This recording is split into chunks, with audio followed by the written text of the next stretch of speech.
Sanne, we are here at your beautiful, beautiful barn in the Netherlands. Thank you for having us. You're welcome. You are, you already have a very impressive resume. You're only 25 years young, but already becoming a regular on the Dutch team, right?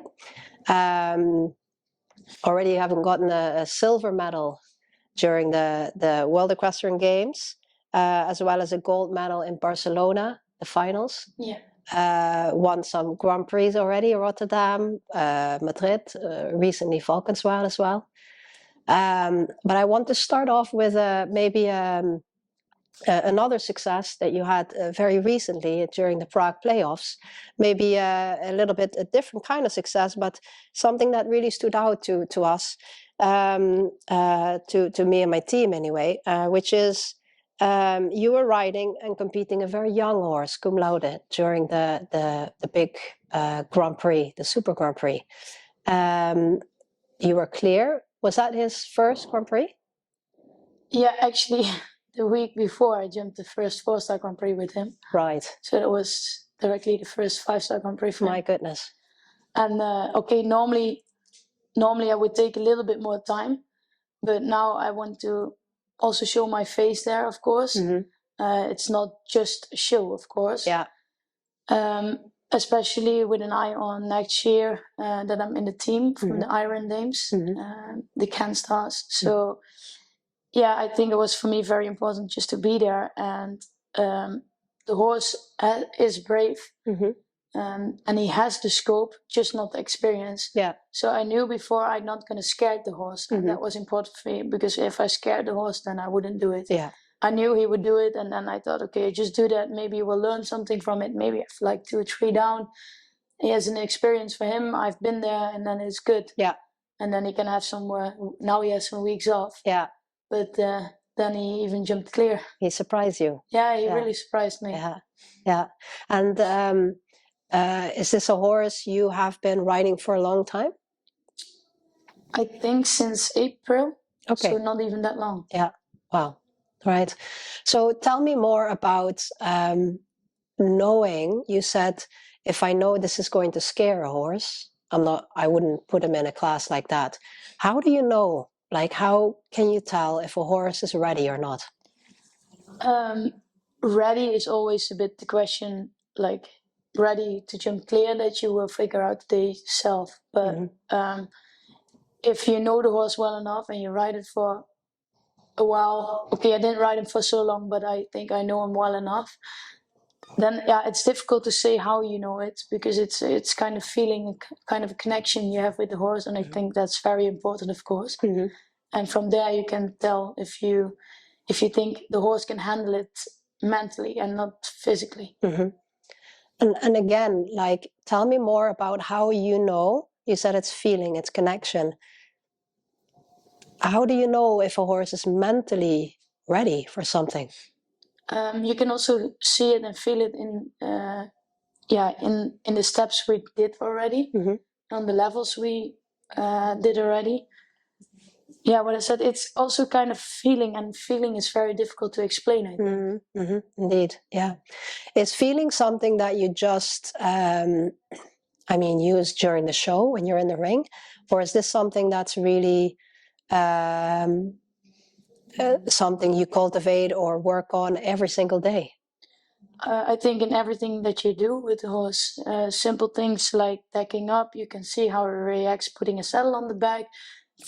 Just little things that you can maybe see, the back is a little bit painful or whatever, maybe it needs a physio or whatever for that, or the way he's doing in the stable. For example, to take cum laude, he has always so much energy in the stable. He's bucking, jumping, and he goes in the field every day, but still in the stable and some horses like to be alone. They just stand in the stable and they just like, let me do my thing and you do your thing.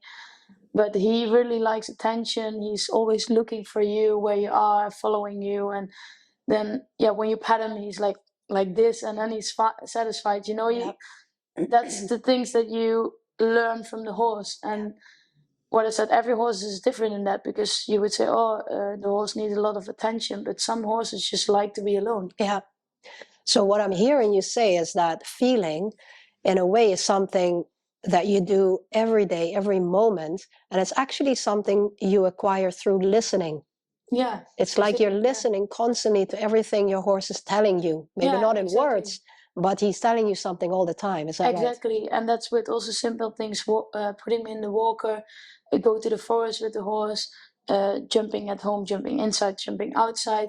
You can feel like, oh, he's reacting like this today on this situation. He likes this or not, and from there, I think you can also work on the management, because then you know what a horse likes, and you try to make it comfortable for him in every way. Yeah. Is that something you are a part of as well? I mean, obviously you compete at the highest level, but do you also take them to the walker, ride them outside, hack them outside? Is that important to you? Yeah, I think that's very important. Okay, of course, I don't do it every day because my priority is riding. So of course, I also have people who put the horse in the walker in the field, but still, I'm riding them outside. I can see them doing it. I can see how the horse reacts on some things. And I think a few times a week I also do it myself, because I quickly can do that because my groom is busy with other things or whatever. Yeah. And you don't need to do it every day to see how the horse is. You learn to know the horse by doing it once in a while, some things. Yeah. And what I said, people always say like, oh, the horse needs to go in the field. Yes, I totally agree with that. But I also have horses who don't like the field that much, actually. Yeah. So why would you put the horse the whole day in the field if he doesn't like it? Yeah, exactly. You just have to see what the horse likes and what not. Very good. Nice.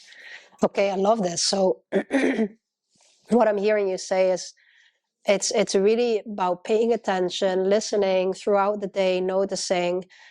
That must mean you're focused all day long. Yeah, it's not really a focus anymore. I think it's when you do it, so it's never been a focus. I think it's also your passion and everything. I think it's in you or not. Right. Like, what I like about horse riding is not only the big moments that you win something, but to actually know the horse, that you learn to know what they like and whatever. So that's what I like. So I think also every person is different in that. Some people have like their own system and they do it in that system. That's also fine. But I like to really listen to the horse and see how I can create actually myself to the horse. So I would like to do every horse different, because every horse is different, and not that every horse has to go in my system. I see. Okay. Tell me more about that. You are creating, you said, yourself towards the horse. What does that mean? Okay, for people that don't really look to the details, it probably looks all the same in the ring. But for me, I do every horse different. Like, for example, some horses like to have a smooth round the whole time, big canter, take some strides out here and there, create space. But some horses like to have an extra stride in it, to be a bit more on the hind legs, to get their body up. So also with the hands, some horses like it to have longer connection till take off. Some like it to drop the reins is maybe too much, but like be more soft. And so that's what it's always a bit difficult to explain to people is some horses, it's gonna sound maybe weird, but some horses like to be the bit root is bit harder. Like some horses like to work a bit harder in the body and do left, right, and canter forward, back. And some you just have to drop the reins with flat working, and you just walk around and that's it, and they don't need more. Some horses need working to have their body loose to kind of do the job in the ring. So some horses are more sensitive, and some horses like to be a bit to work hard or whatever. It's the same as people. Some people you have to tell one time you have to do this, and they immediately do it. And some people you have to tell it 10 times. Maybe you have to get a little bit angry on them, because otherwise it's not coming in. They don't realize it. And that's the same with horses. The only thing what's different with horses, we can not say words to them because they don't understand the words. We have to do it with our body language. Yeah. Similarly, going back to earning the World Equestrian Championships in Denmark last year, you won the silver medal, right, with the team, Yes. and then you decided to not ride the individual final. What made you decide that? I actually decided already almost before I went to Henning. That's also the point that you listen to the horse. Like, for example,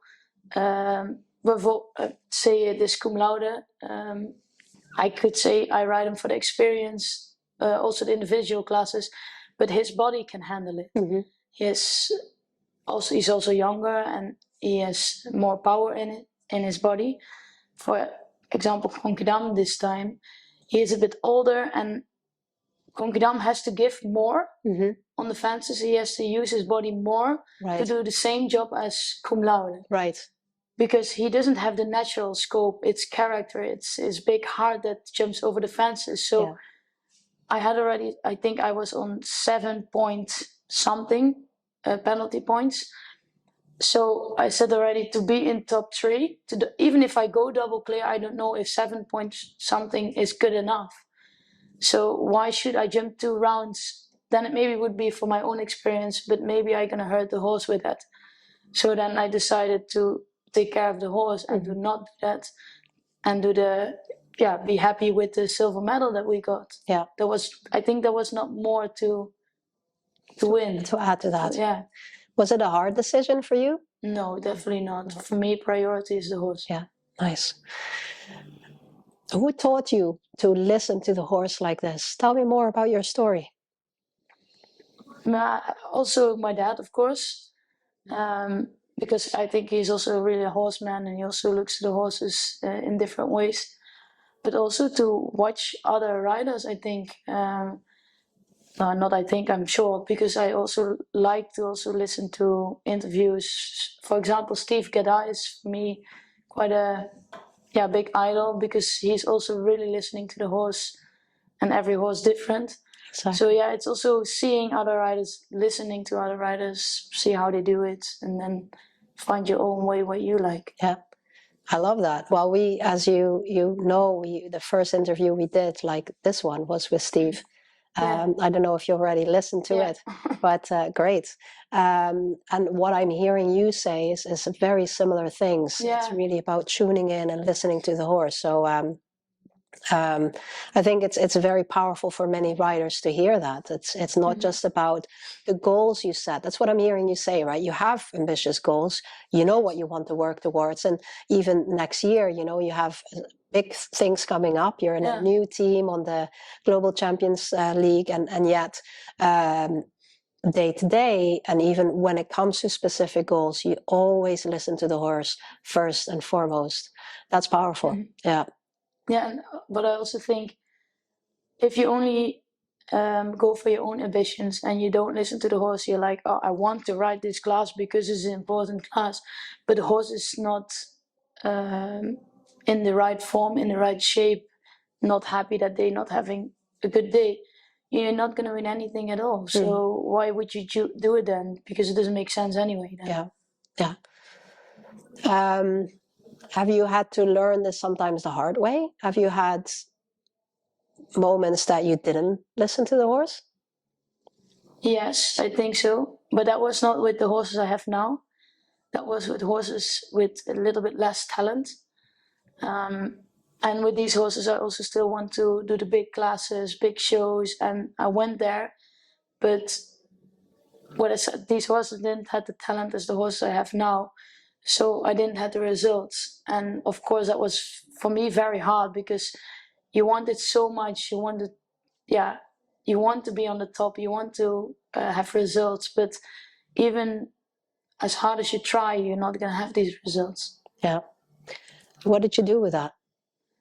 From then, I promised myself to look what's in every horse, what every horse can do, and do the level what belongs by the horse. So I did with those horses a little bit smaller, a little bit lower. Yeah. And then they had some results. Yeah. But maybe not on the level that I wanted, but that was the level that the horses can handle. Nice. And then I still had the results, and I from then I told myself I have to be happy with what the horse can do and have to be satisfied on even the lower levels. Okay. So even at your young age of 25, I mean, maybe this has been a few years ago, you learned at some point, what I heard you say is, I realized by pushing them, they're just not capable of doing that. Mm-hmm. It didn't make you happy, it didn't make the horse happy. And you promise yourself from now on, I'm just going to listen to what the horse can do. Yeah. And getting the best out of the horse. Yeah, exactly. And staying at that level. Nice. And yet here you are riding at 5-star level and winning. Yeah. So what got you from that place to here? Like it sounds like it's then not just about the riding. No, actually, of course you have to push yourself always to get better, to do everything better, to get higher up, but you also have to be satisfied with what you have already. Mm.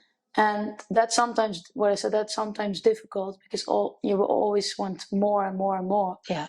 And that's why I think for now, like Konkidam then is my best horse. Mm-hmm. That's why Konkidam is jumping this level now and winning this level, because he was injured.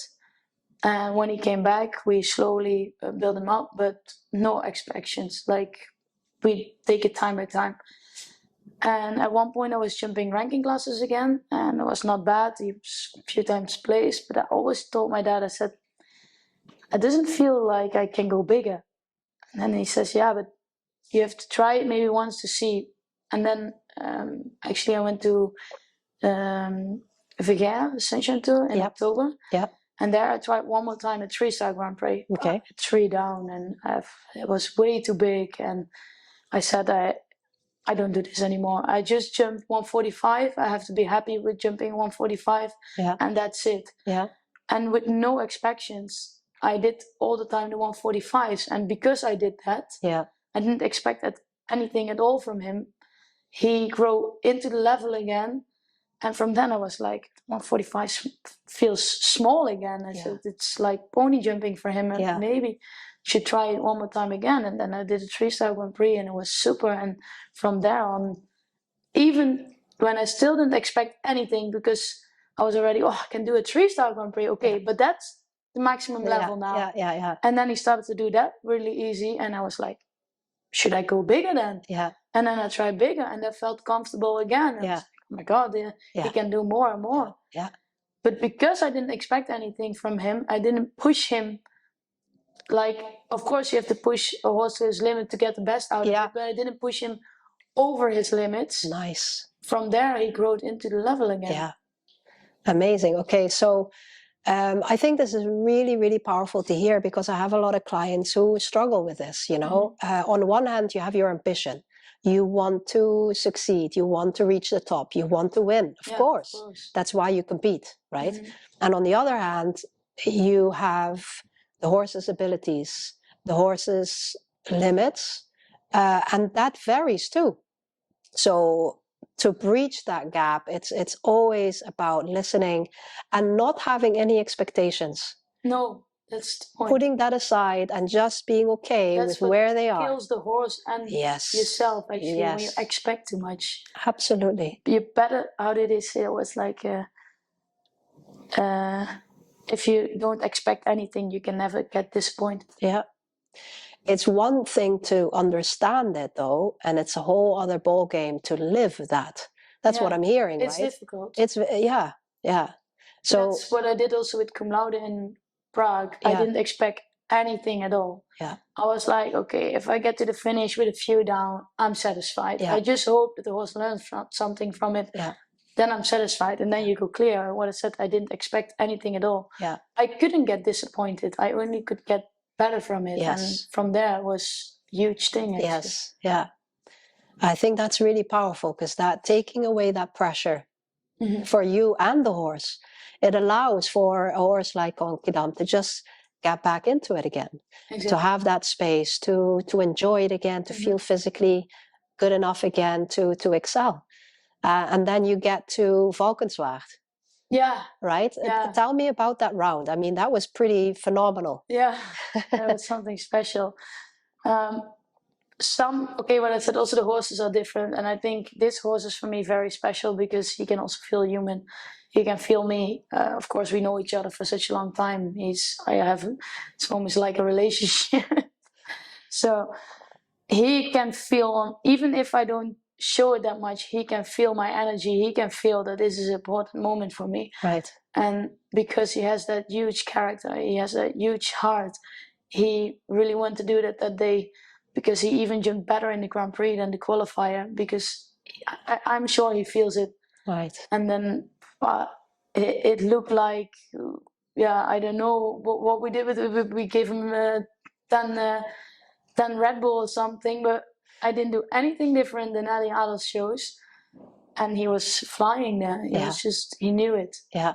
He knew it. Yeah. But that was also why it got so difficult to the double, because that was out of this world what he did there. Yeah, exactly. So just to explain for those who haven't watched it, but you were basically going back in almost to trot, right? Yeah, and standing still. You were standing still, and then you had to go into a massive combination. For him, when he is so motivated, it's difficult to stay calm, because then he wants to do it himself, and then it's difficult for him to still wait for me, to wait for my reactions. Yeah. And especially in a straight line, he can see the fence already coming from such a far distance. Yeah. And then he just starts running, because he's like, come, we go. Yes. And that was difficult in that line, because it was 7 strides. Could do 8. I thought, okay, I do 8 to have him a little bit calm, to take time on coming on as a double. Yeah. But because he was so fighting, I had to be a little bit rude with my head. And maybe I did it too much, but I think when I have to do it again, I do it the same, because otherwise I couldn't get the stride in. Yeah. And then at one point he felt my hand. He realized that I was pulling, and I was like, oh shit, I have to come back. Yeah. And then he was behind it, and then I was like, shit, we have to go forward again. And he was forward, and then back and forward, and then okay, we still had a good distance, but it looked a bit spectacular. Yes, let's put it that way. Yeah. And because he was such a fighter, it was vertical oxer on one stride and quite a big oxer out. Somehow he pulled himself out and jumped over the back rail there. Yeah. But that is mentality, is fighting in the ring. Yeah. Fantastic. Yeah. Your strengths clearly are to really get the best out of the horse by listening, by taking off any pressure, no expectations. What are your weaknesses? My weaknesses? If you have any. Yeah, of course, everybody has weakness. I think also that I expect maybe too much from myself.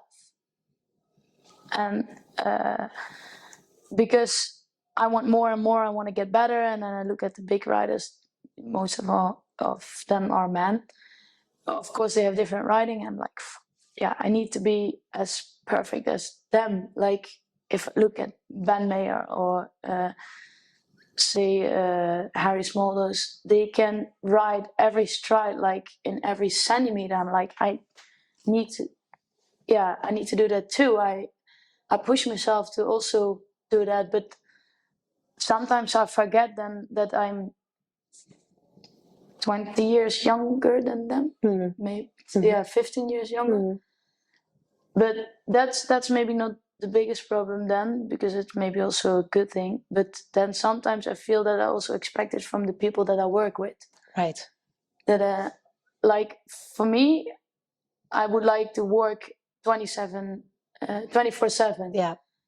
But I cannot also expect it from the other people all the time, because they also have their own life, and my life is only horses. Yeah.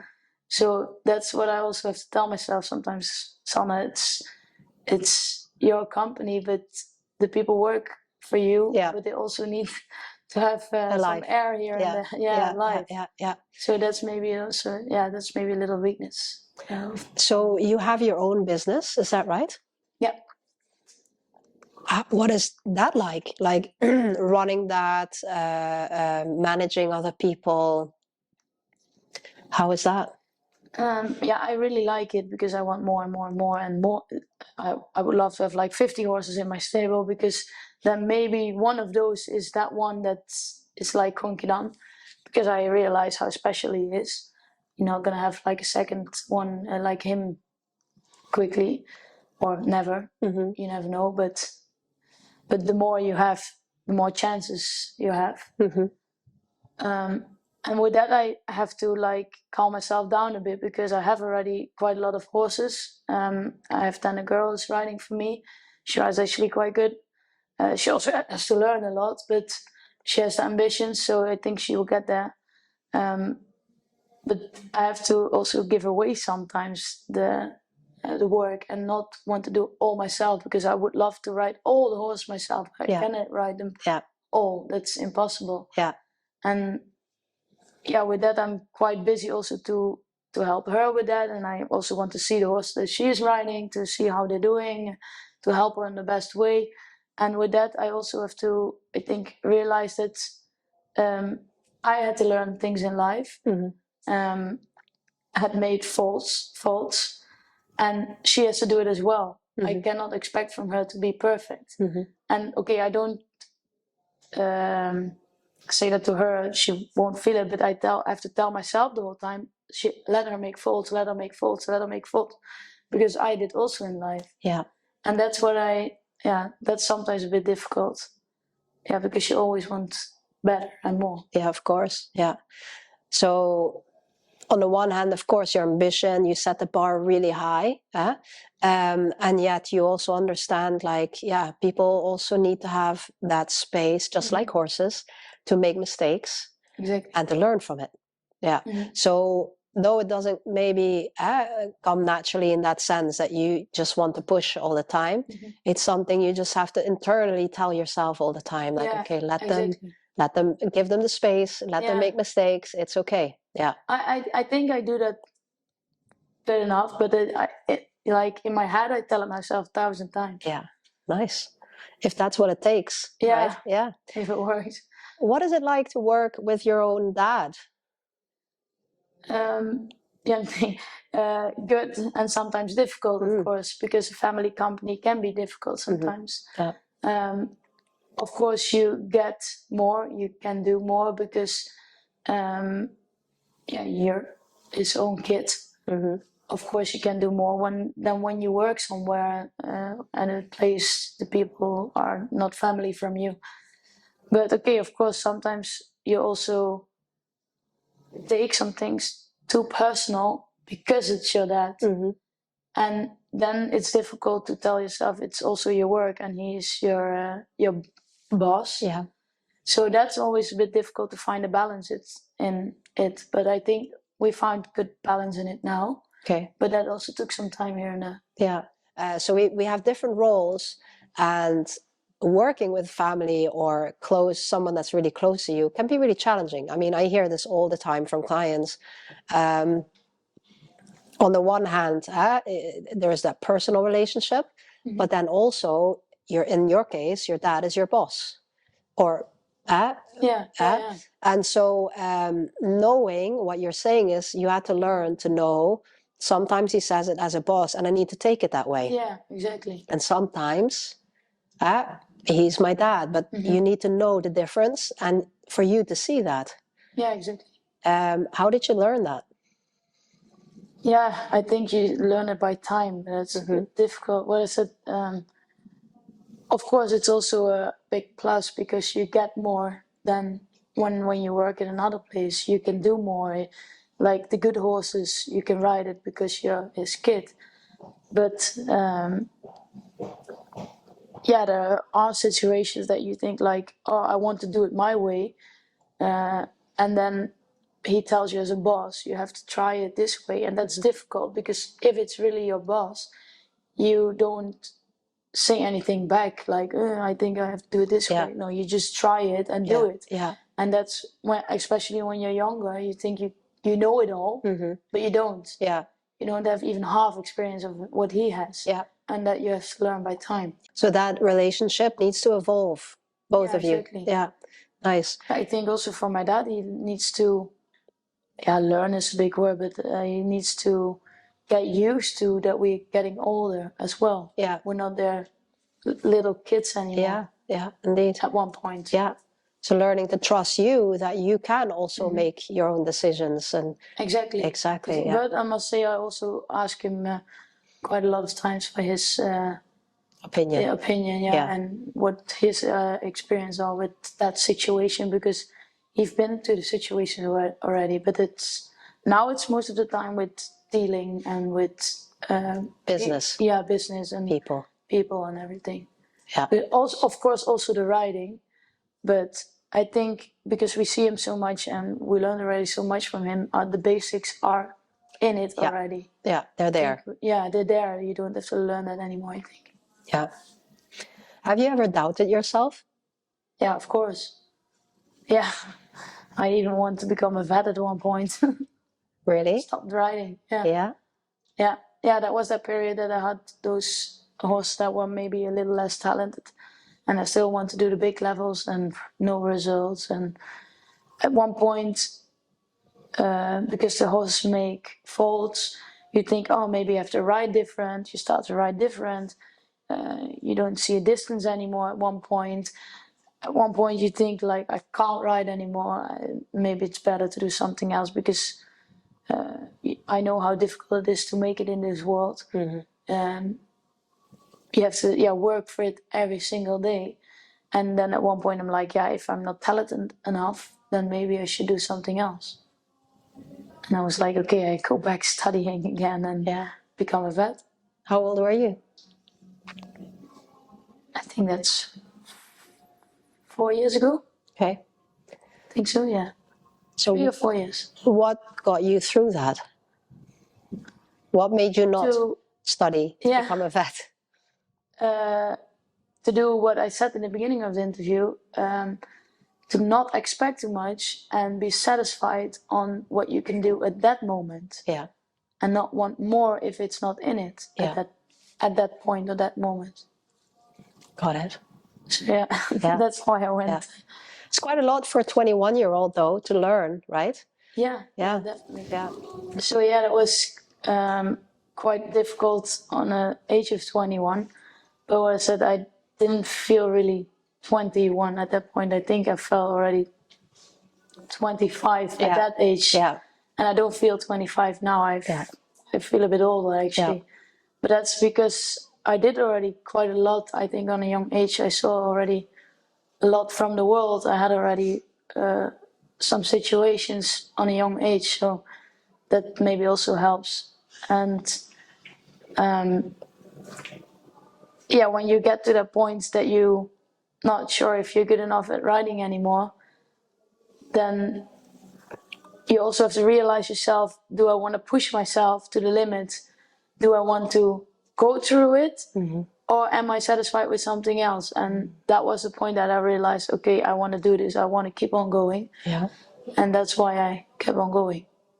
So it's that's really powerful, because I think a lot of people relate to that. You come to a point where you feel like in order to get to the top level, you have to make a decision. Like, do I want to push through this doubt, the questions like, am I good enough? Yeah, exactly. Am I talented enough? Can I actually make it happen? And it starts, what I'm hearing from you, it starts by making that decision. Yes, I am going to push through that. And then what made the difference? Let me put it that way, because what I'm hearing, excuse me, is that in your career so far, it's been about riding, but mostly also the realizations you've had, and then decisions based on that actually every time got you to the next level. Mm-hmm. Did you have anyone kind of guiding you with that, or was that something you just kind of did internally? Both. I think my parents are very important in that, because they always believed in me, actually. They always said from the beginning, you're good enough, you're good enough, you're good enough. even when I didn't believe in it myself anymore. I can remember I had then a horse I was riding with. It was quite difficult. Also, maybe not all the talent. You really want to, but maybe not all the talent. And at one point, I just gave it away to the rider. At that point, was riding here by us, and that went in the beginning quite well. So I told myself, you see, you cannot ride. You're not good enough. You see, he can ride with it, and you're not. And at one point, he also struggled with the same problems I had with the horse. Mm-hmm. So then my parents told me, you see, it's not only you, it happens in your life. Some horses are difficult, some horses have their own way, some horses, it's difficult to find the way. Yeah. And that's also, I think, the point that I start realizing, you see, it's not only me that sometimes have these struggles. Yeah. It's also somebody else with exactly the same horse. Yeah. Yeah. Have you had horses that you just didn't get along with, that you felt like this is not a match with me? Yes, of course. I always try to find a way. I always can find a way, I think, to work with horses, but doesn't mean that someone else can do it better. Mm-hmm. And that's what I sometimes, but that's a bit, you have to think about, do you want to keep on going because you want it yourself, or is it better to give the horse to somebody else for the company, for the stable, because maybe the horse gets better with someone else than with yourself. And at that point, I'm now that I can give the horses away. Right. From in the beginning, I want to do it all myself because I had to improve myself that I can do it. Yeah. But now I know I can do it, but doesn't mean that the horse jumps better with somebody else. Uh-huh. So it sounds like something I think is very normal, but our ego, let's say, wants to prove that we're good enough, that we can ride every type of horse, that we can ride with, with everyone and make them a success. Mm-hmm. And though that is true, in a way, you said, when you start to listen to the horse and what they can do, you bring them to whatever level they're good at. Mm-hmm. That is true. And yet sometimes some horses just work better with someone else. Yeah. And being okay with being so confident in yourself and your abilities to say, let's do that. Let's make that happen. That was very difficult. Yeah. Because you feel like a loser in the beginning. Yeah. Because you think, why can I not ride this horse and another one can? Yeah. But now it's not really that I think I cannot ride this horse. I can ride the horse, but with someone else it will do better. Yeah. So I'm sure I can ride with the horse. Yeah. But that's it. Doesn't mean I can get the best out of it. That's it. That you should. Yeah. Yeah. Nice. Okay. What are you most proud of? I think, it sounds very weird because I don't like to talk about these things about myself, but I think the way I am now, I can say that I've been through a few things in my life already, some very lows, some very highs, and the lows and the highs are getting, the highs are still quite good actually sometimes, but like the lows are less low anymore. Mm-hmm. So I think I'm quite proud of that they're not that low anymore. Yeah. And you feel more consistent and not just your successes, but also in just who you are? Yeah, especially I think who I am. Yeah. Because what I said, everyone has his highs and his lows. And of course, I also had some lows that at one point I was like, I don't want it anymore. Yeah. I'm done with everything. And that I was a totally different person also during the day. Right. I wasn't myself anymore. And now, of course, there's some lows, but I can deal with them easier than before. Yeah. And that are still of course, I have some hours or maybe a day that I'm maybe not in a good mood, but sure. That's normal, I think. Mm. But before I could be in a bad mood for like weeks or months. Yeah. And now I'm maybe for a day or two. Yeah. Powerful. Do you believe that this personal development that you had to go through, that is also important for success? Yeah, I think so. Because what I said, if you stay too long in your lows, if you think too much about it, it's also difficult to get the higher anymore, the high. Yeah. So, yeah, you, how do you say that? For me, it was really like, okay, it was shit. Like say it that way, Yeah. it was shit, but Yeah. it's the past. Look to the future again. What can I do different in the future to have not that low anymore? That's, yeah. It's a powerful question, isn't it? Yeah, it's very deep. Yeah. Yeah, but it's worked for you. So what can I do different in the future to not have that kind of low again? Yeah.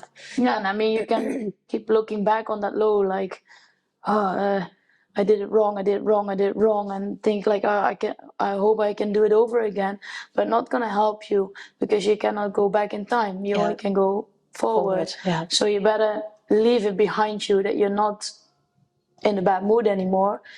Be positive again, and then try if you can do it over because it happens again in the future. Then do it different. Yeah. Instead of thinking what should I've done at that moment to go back in time, but you cannot go back in time. No, that's it. Powerful again. Yeah, I think really helpful. Is there any other advice you would give young, aspiring athletes, riders that want to become as successful as you are? Well, not so successful yet, but well, depends how you look at it, right? Yeah. Do you believe you're successful? That's difficult because I don't like to say that about myself, but for my own feeling, I'm successful, like in the way I want to be successful. Okay. So what I said with my own company, but of course, there's always more. Sure. So yeah, for myself, I'm successful enough for now. Yeah. But of course, for longer term, for in the future, I want more. Of course, it can be a very, well, from my experience, it's a very powerful combination. If you can feel grateful and successful now, and that you keep striving for more. Yeah, that you keep growing. I must say, especially my father is really like, he want to keep you on the ground, you know. Yeah. So that's why I'm always a bit shy with saying these things, because I don't want people to believe that I'm arrogant or have a big ego. Totally not, because it's not that I think I'm a fabulous person that I find when I look in the mirror that I think like, oh, I'm so great. No, that not. But what I said, I learned to be satisfied with myself, what I wasn't before, and that I am now. So yes. And what I've heard is that that is actually a very powerful part of your success. Yeah, I think so. I always say there is a big difference between arrogance and confidence, right? And okay, it's very close to each other. If you don't know somebody, it's difficult to see the difference, I think. Are you worried about what other people think of you? Not anymore. I was. I was, I think also 3-4 years ago. And I want to make everybody happy. I want that everybody liked me.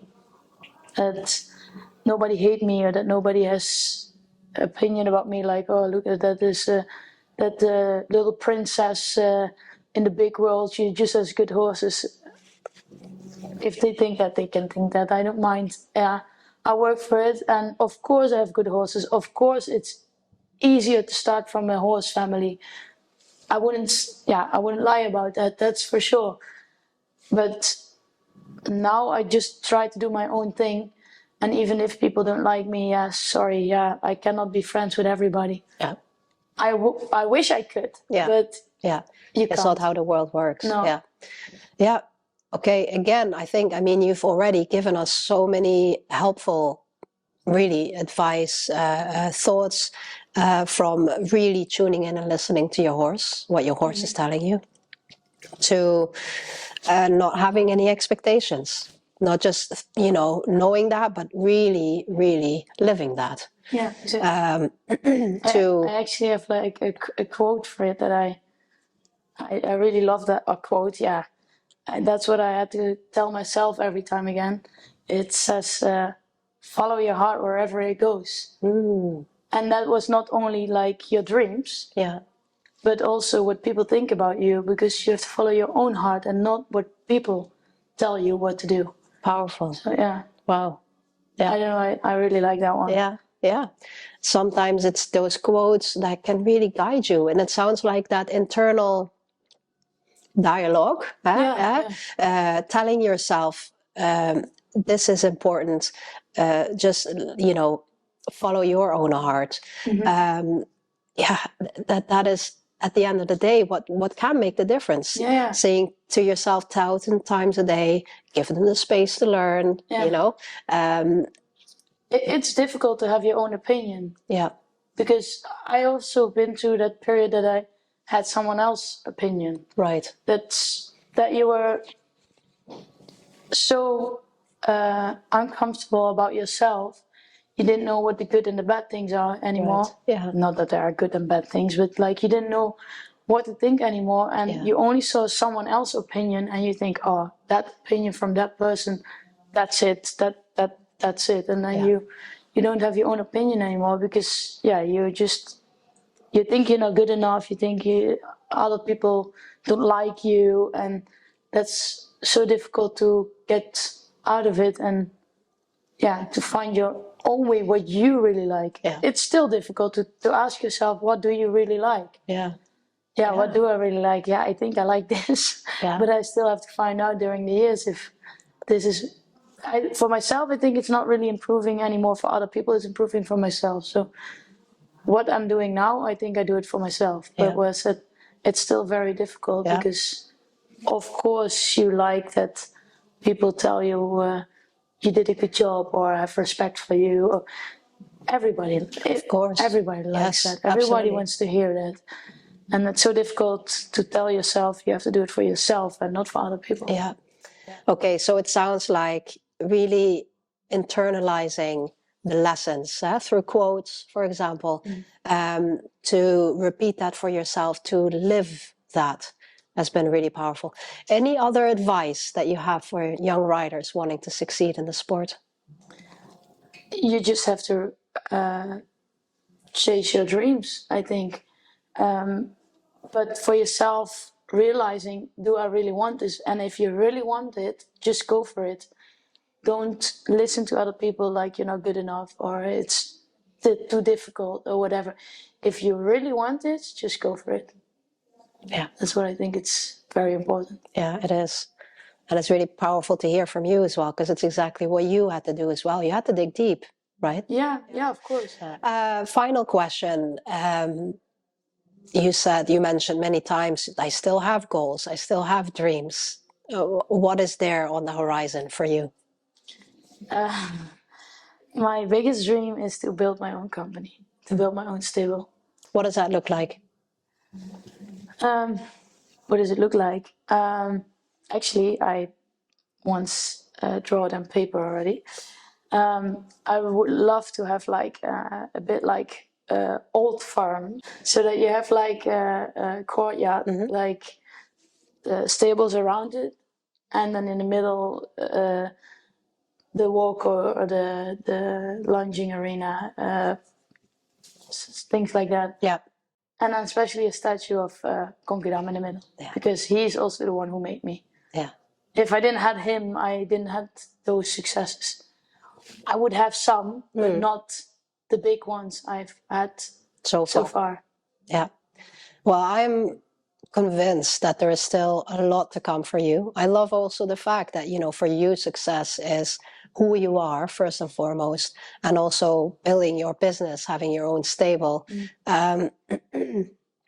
I can only say I'm impressed with who you've become, and I'm, like I said, convinced it will lead you to many, many more successes. And I'm, excited to just watch you succeed in the sport. Watch what else you've got. Coming. I hope so. It depends also a bit on the horses, of course. And the people around you. You have created it so far. I must say I'm very happy with the people around me so far. I have really nice owners, really nice friends, good parents. Yeah. So yeah, I hope they stay with me till the end. I'm sure they do. Family you So- can't really No, get rid of that's so true, easily, that's yeah? true. But also the owners I have now, I have super nice owners. Yeah, They also trust on me. I feel that, so that's really nice. yeah. And also with that, it's difficult because you have the high and your lows, the horse as well, and that's really important also for an owner. I think that they, even if you have a low with a horse, they Yeah. still keep the trust. Yeah, yeah. Okay, great. Thank you. You're welcome. I have a little gift for you. Oh, Maybe we can oh yeah. take a picture with that as well. This is for you. Thank you.